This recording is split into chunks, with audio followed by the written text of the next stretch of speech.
আসসালামু আলাইকুম ওয়া রাহমাতুল্লাহ। ইন্নাল হামদালিল্লাহি ওয়াহদাহ ওয়াসসালাতু ওয়াসসালামু আলা মান লা নাবিয়্যা বা'দাহ। আম্মা বা'দ, ফাআউযু বিল্লাহি মিনাশ শাইতানির রাজীম। বিসমিল্লাহির রাহমানির রহিম। আলহামদুলিল্লাহি রাব্বিল আলামিন। الرحمن الرحيم مالك يوم الدين إياك نعبد وإياك نستعين اهدنا الصراط المستقيم صراط الذين أنعمت عليهم غير المغضوب عليهم ولا الضالين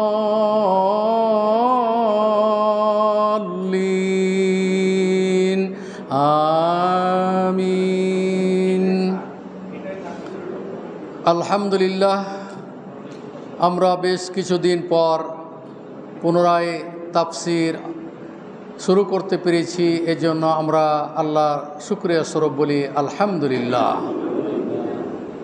এই তাফসির এর মাধ্যমে আমাদের মিয়াপাড়া সফরা আল হাদিস মসজিদ কর্তৃক যে প্রোগ্রাম করা হচ্ছে, আলহামদুলিল্লাহ এটি পৃথিবীর আনাচে কানাচে পৌঁছে যাচ্ছে এই দাওয়াত, এবং যারাই এই দাওয়াতে অংশগ্রহণ করবে এবং যারা এর সার্বিক ব্যবস্থাপনা করেছেন এবং কিছু আপ্যায়নের ব্যবস্থা করেছেন, যে সমস্ত ভাইয়েরা, তাদের জন্য দোয়া করি আল্লাহ যেন তাদের ব্যবসা বাণিজ্যে এবং তাদের নেক হায়াত যেন আল্লাহ তাআলা দান করেন, আমিন। আমরা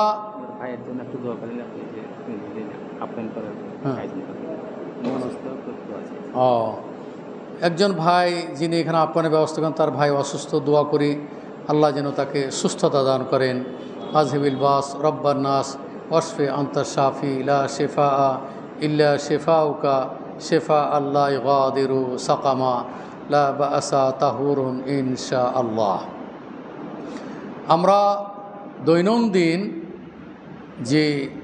যে সূরাটি আমরা পাঠ করি, এটির গুরুত্ব ফজিলত সম্পর্কে আলোচনা করব ইনশাআল্লাহ তাআলা।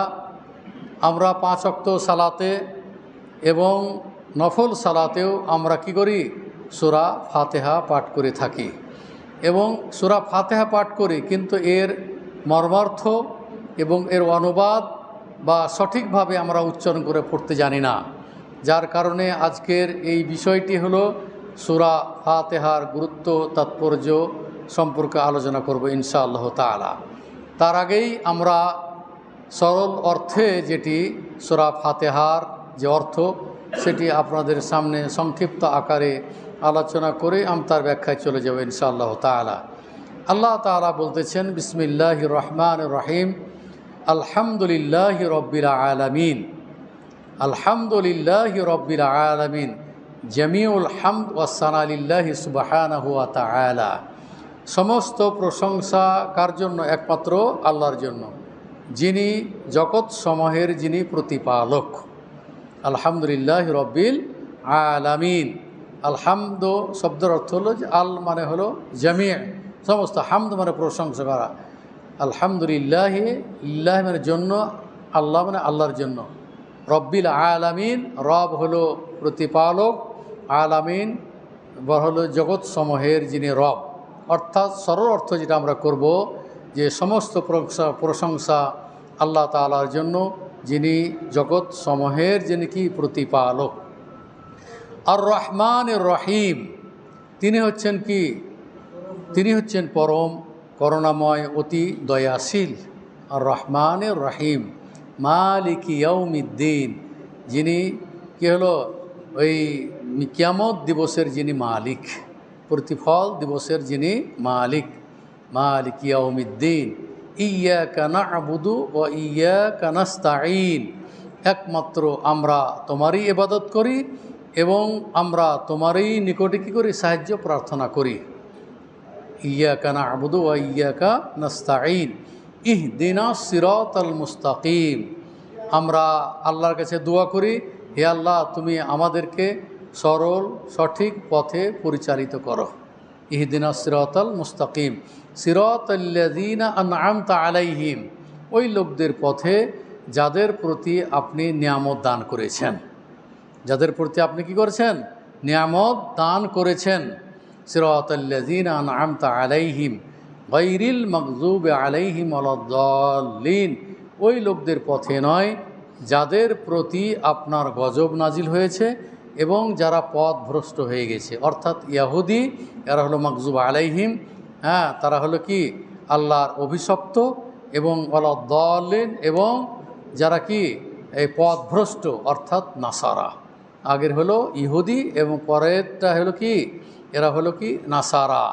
এই যে দোয়াটি করলাম, আমিন, মানে হে আল্লাহ তুমি আমাদের দোয়া কি করো, কবুল করো। এই হলো সূরা ফাতিহার সরল অর্থ, অনুবাদ, এবং আমরা ব্যাখ্যায় চলে যাই। আমরা যে সূরাটি পাঠ করলাম, এই যে 5 ওয়াক্ত সালাতে আমরা পাঠ করি, তো আল্লাহ তাআলা এর ব্যাখ্যাতে আল্লাহ তাআলা বলছেন, আমরা হয়তো অনেকেই জানি না, যেমন ক্বাল আল্লাহু তাআলা, আল্লাহ তাআলা বলছেন হাদিসে কুদসি যে কাসামতুস সালাতাল ফাতিহাতা বাইনি ওয়া বাইনা আবদি নিসফাইন নিসফুহা লি ওয়া নিসফুহা লি আবদি ওয়া লি আবদি মা সাআলা। আল্লাহ তাআলা বলতেছেন হাদিসে কুদসির মধ্যে যে আমি ভাগ করেছি, আমি কি করছি? ভাগ করেছি। সলাত মানে এখানে ফাতিহাকে বলছে যে বাইনি ওয়া বাইনা আবদি, আমার এবং আমার বান্দাদের মাঝে অর্ধেক করে ভাগ করেছি। তাহলে সূরা ফাতিহায় কয়টি আয়াত? 7টি আয়াত। তো 7টি আয়াত কিভাবে বিভক্ত হবে? অর্ধেক আল্লাহ তাআলার জন্য আর অর্ধেক বান্দাদের জন্য। তাহলে 3.5 করে এটা বোঝা যায়। তো 3.5 করে কি করা হয়? ব্যাখ্যাতে আসবে ইনশাআল্লাহ তাআলা। এখানে আল্লাহ তাআলা বলতেছেন যে আমি এই সূরা ফাতিহাকে আমার এবং আমার বান্দার মধ্যে কি করছি? 2 ভাগে বিভক্ত করেছি। এক ভাগ হলো আমার জন্য, আর এক ভাগ হলো কি আমার বান্দার জন্য, এবং বান্দা যা চাই তাই তাকে প্রদান করা হবে। বান্দা যা চাই তাই তাকে কী করা হবে? প্রদান করতে হবে। ক্বালা সাল্লাল্লাহু আলাইহি ওয়াসাল্লাম ইকরাউ সূরাতুল ফাতিহা, তোমরা সূরা ফাতিহা পাঠ করো, তোমরা সূরা ফাতিহা পাঠ করো। সুতরাং ইয়াকুলুল আবদ, যখন বান্দা বলবে আলহামদুলিল্লাহি রাব্বিল আলামিন, সমস্ত প্রশংসা আল্লাহর জন্য যিনি জগৎ সমূহের কি প্রতিপালক, ইয়াকুলুল্লাহু তাআলা, যখন বান্দা এটা পড়বে না আলহামদুলিল্লাহ রাব্বিল আলামিন, তখন আল্লাহ বলবেন কি যে হামেদানি আবদি, আমার বান্দা আমার কি করেছে? প্রশংসা করেছে। আমার বান্দা কি করেছে? আলহামদুলিল্লাহ, প্রশংসা কার? আল্লাহ তাআলার। তা আল্লাহ তাআলা আবার প্রতি উত্তরে বলবেন যে হামেদানি আবদি, আমার বান্দা আমার কি করেছে? প্রশংসা করেছে।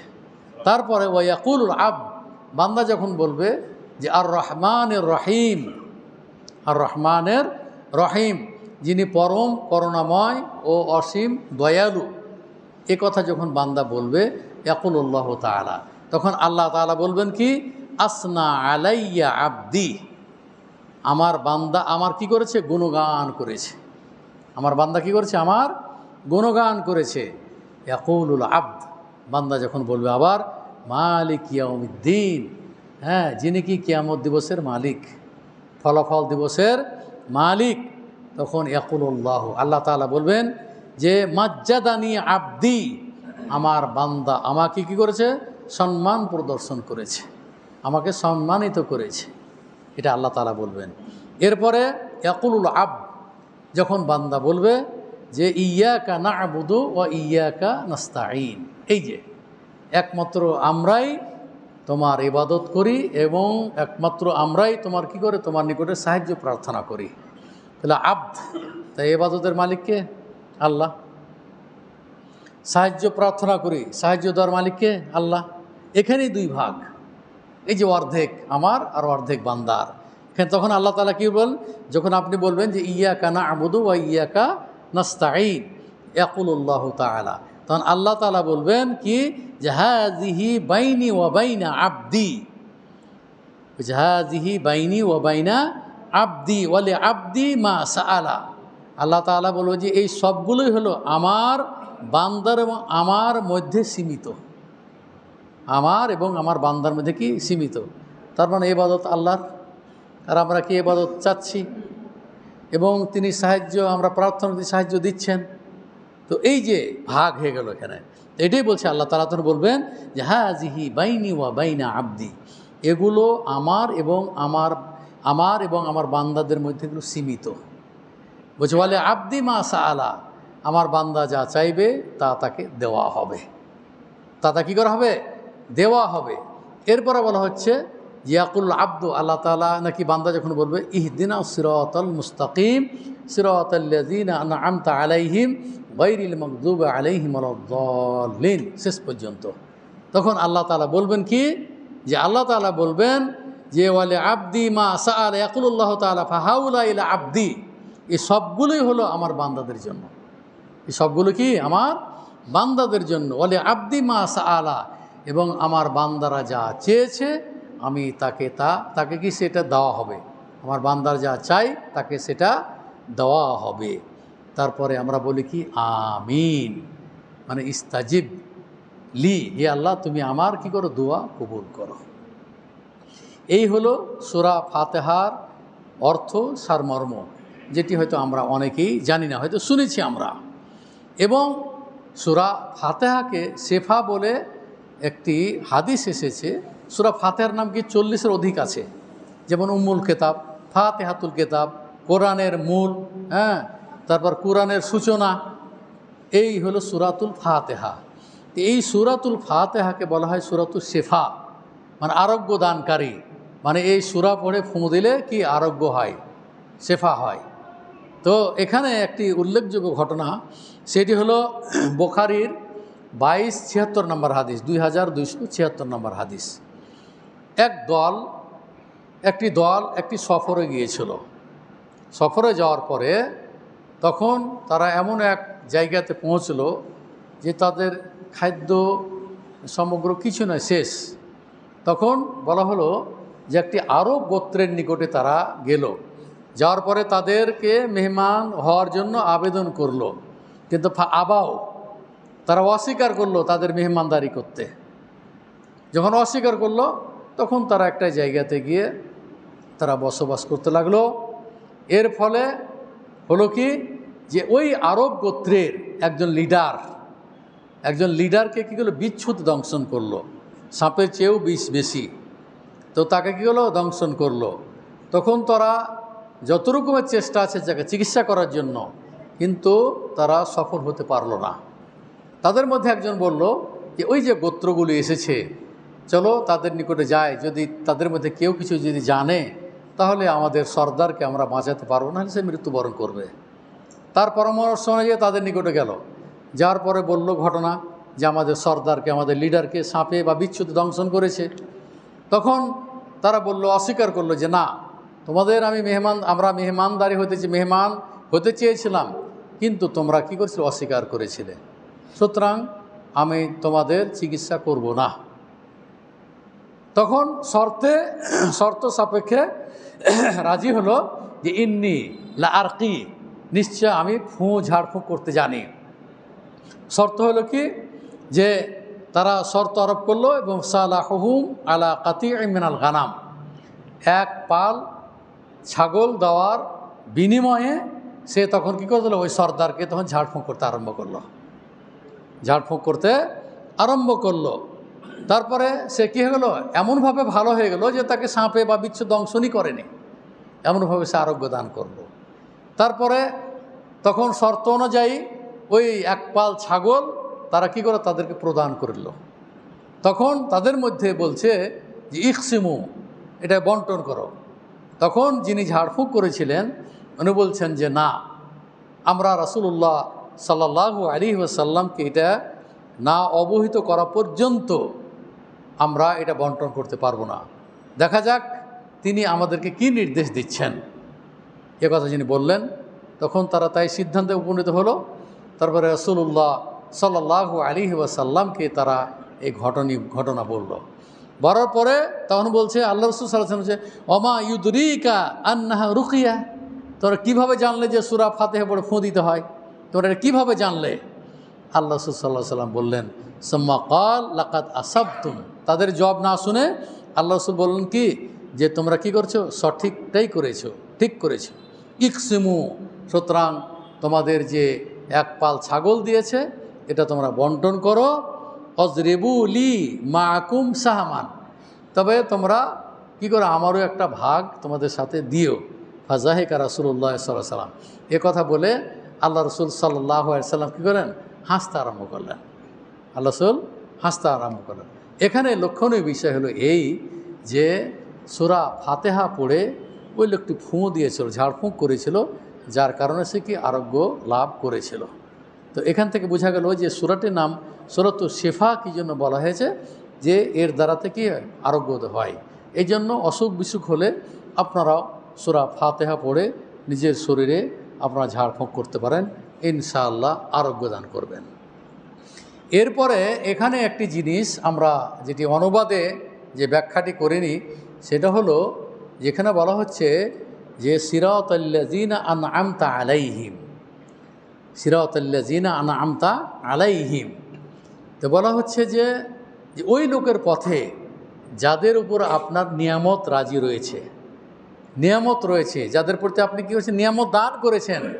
মানহুম, তারা কারা, তারা কারা, এদের পথ আমরা কামনা করলাম আল্লাহর নিকটে, যে আল্লাহ তুমি আমাদেরকে ওই লোকের পথে চালিত করো যাদের প্রতি আপনার নিয়ামত রাজি রয়েছে, যাদের প্রতি আপনি নিয়ামত দান করেছেন, তারা কারা।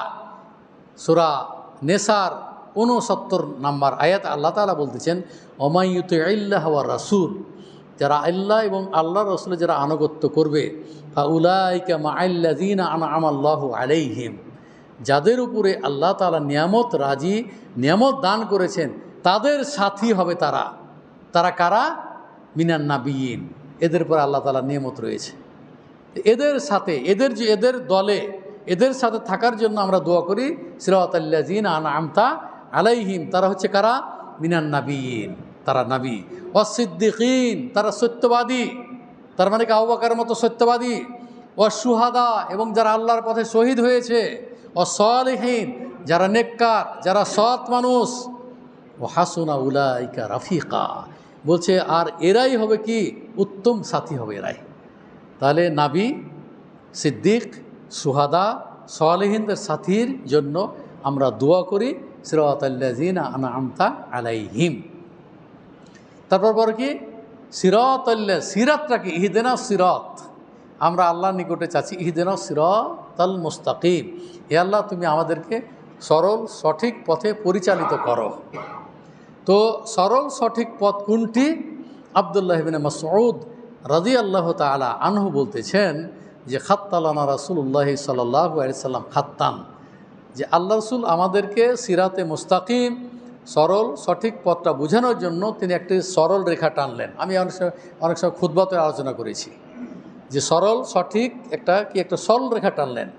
ফাকাল হাযা সাবিলুল্লাহ, আল্লাহ রসুল বলছেন এটা হলো আল্লাহর পথ, এটা হলো কি আল্লাহর পথ। সুম্মা খাত্তা খুতুতান আন ইয়ামিনিহি ওয়া আন শিমালিহি, তারপরে সেই সরল রেখার ডানে এবং বামে আরও কতগুলো তিনি রেখা টানলেন। তিনি বলছেন হাযিহি সুবুলুন, এগুলোও কিন্তু রাস্তা, আলা কুল্লি সাবিলি মিনহা শাইতান, আর এই সমস্ত আঁকা বাঁকা রাস্তার মাথায় একটা করে শয়তান কি আছে, বসে আছে, ইয়াদউ ইলাইহি, এবং ওই বাঁকা পথে তারা রাখতেছে।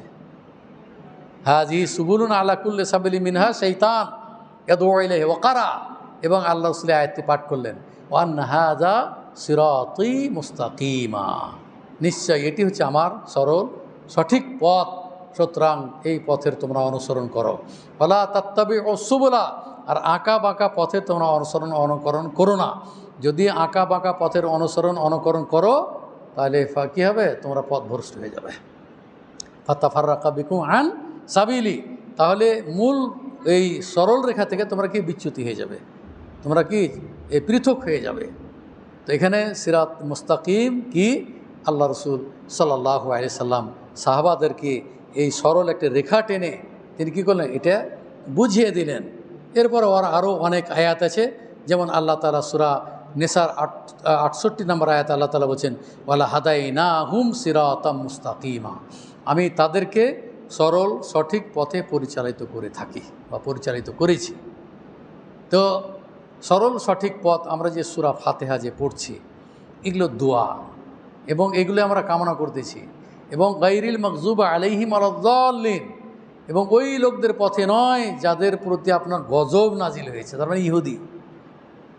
গায়রিল মাগযুবা আলাইহিম ওয়ালাদ-দাল্লিন, এবং যারা পথভ্রষ্ট, ওয়াহুমুন নাসারা, তারা নাসারা, তার মানে ইহুদি এবং নাসারাদের পথে আল্লাহ তুমি আমাদেরকে পরিচালিত করিও না। তাহলে আমরা কি দৈনন্দিন 5 ওয়াক্ত সালাতে এটা আমরা পড়ি, এবং নফল সালাতও কী করি আমরা এই সূরা ফাতিহা পড়ে থাকি, এবং এর তাৎপর্য আমাদের অনেকেরই জানা নাই। সুতরাং এই জন্য এই শিক্ষণীয় এই বিষয় হিসেবে আপনাদের সামনে এটি আমি উপস্থাপন করলাম। এরপরে সূরা ফাতিহার আরও অনেকগুলি গুণাগুণ আছে। যেমন সূরা হিজরের 87 নম্বর আয়াতে আল্লাহ রাসূল সাল্লাল্লাহু আলাইহি সাল্লাম আসার পরে মসজিদে এসে আহ্বান করলেন, ডাকলেন। তো সে সালাতরত অবস্থায় ছিল। তো বলছে, তুমি কেন আল্লাহ এবং আল্লাহ রসুলের এই সালাত আহ্বানে তুমি সাড়া দিলে না কেন? যে আমি সালাতরত অবস্থায় ছিলাম। তখন আল্লাহ রসুল সাল্লাল্লাহু আলাইহি সাল্লাম বলছেন যে আমি তোমাকে এমন একটি সূরা শিখিয়ে দিব যেটি হলো সাবউল মাসানি, যে বারংবার 7টি আয়াত পাঠ করা, এবং আল কুরআনুল আজিম, এবং মহা কুরআন। তো এখানে সূরা ফাতিহার নাম তখন উল্লেখ করে নাই। উনি বলছেন লা উআল্লিমান্নাকা সূরাতুন, বলছে আযমু সুওয়ারি মিনাল কুরআন, যে তোমাকে আমি একটি মহান সূরা আমি শিক্ষা দিব। তো তখন যে ঠিক আছে। তা আল্লাহ রাসূল যখন মসজিদে বের হচ্ছেন, তখন উনি বলছেন, কই আপনি যে বললেন যে তোমাকে মসজিদ থেকে বের হওয়ার আগেই তোমাকে আমি কি করব, সূরাটি শিক্ষা দেব, কই আপনি তো আমাকে শিক্ষা দিলেন না। এ কথা যখন বললেন, তখন রাসূলুল্লাহ সাল্লাল্লাহু আলাইহি ওয়াসাল্লাম বললেন যে সেটি হলো কি আলহামদুলিল্লাহি রাব্বিল আলামিন, সেটা হলো কি আলহামদুলিল্লাহ রাব্বিল আলামিন এই সূরা। এবং বলছে ওয়াহিয়া সাবউল মাসানি, এবং সেটি 7টি আয়াত আছে, 7টি আয়াত আছে। এবং সাবউল মাসানি শব্দের অর্থ হলো বারংবার 7টি আয়াত কি করে পাঠ করা হয়, এই জন্য এটাকে সাবউল মাসানি বলা হয়। আল কুরআনুল আজিম, এবং সেটাকে মহান কোরআনও বলা হয়েছে। তাহলে সূরা ফাতিহাকে সাবউল মাসানিও বলা হয়, এবং সেটাকে মহান কোরআনও বলা হয়েছে। যেমন আল্লাহ তাআলা বলতেছেন সূরা হিজরের মধ্যে, লাকাদ আতাইনাকা শাইয়্যাম মিনাল কুরআনে শাইয়্যাম মিনাল সাবউল মাসানি আল কুরআনিল আজিম, আমি তোমাকে দান করেছি, তোমাকে কি প্রদান করেছি বারংবার 7টি আয়াত এবং মহান কোরআন, সেটা কি সূরা ফাতিহা। এটি হলো সূরা ফাতিহা। এবং এই সূরা ফাতিহা ছাড়া সালাত হয় না, এটা আমরা অনেকেই জানি। অনেক ভাই তারা কি করেন যে সূরা ফাতিহা যদি ইমাম পড়ে তাহলে মুক্তাদির জন্য তারা এটি করে যথেষ্ট মনে করে, যথেষ্ট মনে করে। কোন সময়তে? যেগুলো জাহারি কেরাত, যেগুলো কি জাহারি কেরাত। জাহারি কেরাত মানে যে কেরাতগুলো কি করা হয়, মানে জোরে পড়া হয়। কোন সালাতে? একটা হলো মাগরিবে, একটা এশাতে, আর ফজরে। সেই সময়তে তাদের বক্তব্য হলো যে কেরাতুল ইমামে লাহু কেরাতুন, যে ইমামের কেরাতটাই মুক্তাদির জন্য কেরাত হয়ে যাবে। তার মানে সূরা ফাতিহার পড়া যাবে না। এই হাদিস হলো জাইফ হাদিস। হাদিসটা কি জাইফ হাদিস। আর জাইফ হাদিসের উপর আমল করা যাবে না। তারপরে সহিহ হাদিসের বিরোধী, সহিহ হাদিসের বিরোধী। যেটা আমরা বলে থাকি যে লা সালাতা লিমান লাম ইয়াকরা বিফাতিহাতিল কিতাব, সূরা ফাতিহা ছাড়া সালাত হবে না। ওনারা উত্তর দেয় এটার যে এটা হলো ইমাম পড়লি মুক্তাদির জন্য হয়ে গেল, তো সূরা ফাতিহাতে পড়ছি, অতএব সূরা ফাতিহা ছাড়া তো সালাত হবে না। এটা তো ঠিক আছে কথা, এটা ঠিক আছে কথা। কিন্তু এটাকে আবার আর এক হাদিস দ্বারা এটা সাব্যস্ত করা হলো। আল্লাহ রাসূল সাল্লাল্লাহু আলাইহি ওয়াসাল্লাম বলছে, এই তোমরা পিছনে কি পড়তেছো, লা তাফআলু, তোমরা পড়ো না, ইল্লা বিফাতিহাতিল কিতাব, শুধুমাত্র সূরা ফাতিহা পাঠ করো। তাহলে বোঝা গেল যে এখানে মুক্তাদিরকেও আল্লাহ রাসূল সাল্লাল্লাহু আলাইহি ওয়াসাল্লাম কি সূরা ফাতিহা পড়তে বললেন। তাহলে ওখানে বুখারীর হাদিস, এখানে আবু দাউদের হাদিস, যেটা আল্লাহ রাসূল বললেন যে তোমরা ইমামের পিছনে অন্য কিছু পাঠ করবে না, তার মানে অন্য সূরা পড়বে না, ইল্লা বিফাতিহাতিল কিতাব, শুধুমাত্র সূরা ফাতিহা। এটা আবু হুরায়রার হাদিস। আবু হুরায়রা বলছে ইকরা ফি নাফসিকা, তুমি তোমার কি করো, তুমি আস্তে আস্তে সূরা ফাতিহা পড়ো। তাহলে এখান থেকে বোঝা গেল যে ইমাম মুক্তাদি উভয়কে সূরা ফাতিহা পড়তে হবে, আর সূরা ফাতিহা না পড়লে সালাত হবে না। এটাই হলো সঠিক সিদ্ধান্ত, এটাই হলো হাদিসের অনুবাদ, এটা হলো আল্লাহ রসুলের সহিহ হাদিস। আর জয়ীফ হাদিস যতগুলো উপস্থাপন করা হয় সেগুলো গ্রহণযোগ্য নয়। অতএব আপনারা সূরা ফাতিহা অবশ্যই পাঠ করবেন। আপনার ফরজ সালাত হোক আর নফল সালাতে হোক আর সুন্নাত সালাতে হোক, সূরা ফাতিহা ছাড়া সালাত হবে না। এবং সূরা ফাতিহা দিয়ে যদি কেউ সালাত শেষ করে সেটাও হয়ে যাবে। যদি অন্য কেরাত না জানে, অন্য সূরা যদি না জানে, 4 রাকাত সালাতে সে ফাতিহা পড়ে সালাত আদায় করতে পারে। সূরা ফাতিহা পড়েই কি সালাত যথেষ্ট হয়ে যাবে।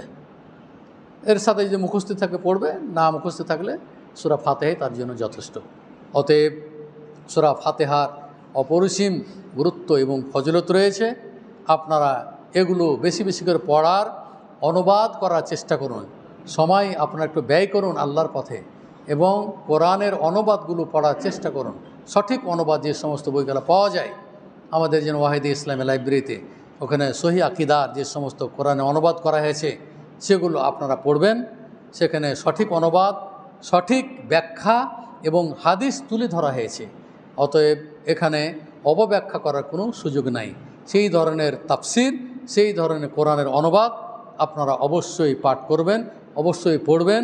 নিজে কিছু চর্চা করুন, কিছু দ্বীনি শিক্ষা ইলম অর্জন করুন। তাহলে আপনার যে ইবাদত বান্দেগীর মধ্যে যে সমস্ত ত্রুটিগুলো আছে এগুলোর দ্বারা সংশোধিত হয়ে যাবে ইনশাআল্লাহ তাআলা। আসুন দোয়া করি।